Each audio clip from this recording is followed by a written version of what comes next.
बच्चों, चलिए देखते हैं ये प्रश्न। ऐसे दो युगपत समीकरणों का निकाय जिसमें एक भी बिंदु उभयनिष्ठ नहीं है उसे डैश समीकरण निकाय कहते हैं। इस प्रश्न को हल करने के लिए हम इसकी मुख्य अवधारणा देख लेते हैं। देखिए, यदि हमारे पास दो समीकरणों के युग्म है तो उसमें क्या क्या संभावनाएं हो सकती हैं। हो सकता है वो दोनों समीकरण इस प्रकार की दो रेखाएं बनाती हो जो कि किसी एक बिंदु पर काटे। हो सकता है वो दोनों समीकरण इस प्रकार की रेखाएं बनाती हो जो किसी भी बिंदु पर ना काटे। और ये भी हो सकता है कि वो दोनों समीकरण इस प्रकार की रेखा बनाए जो एक के ऊपर एक आ जाए। अब इसमें क्या आपको पता चलता है समीकरण के हल के बारे में?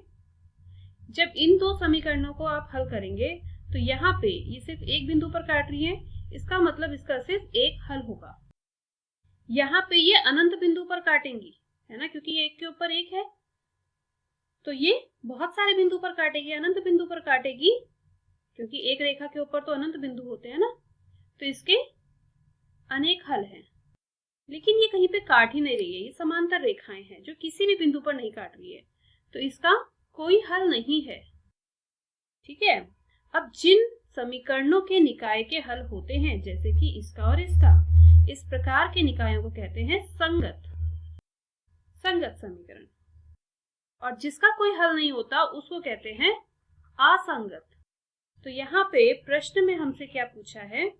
प्रश्न में कहा है कि दो युगपत समीकरण का निकाय जिसमें एक भी बिंदु उभयनिष्ठ नहीं है, मतलब वो कहीं पे काट ही नहीं रही है, कोई कॉमन ही नहीं आ रहा है, उभयनिष्ठ ही नहीं आ रहा है।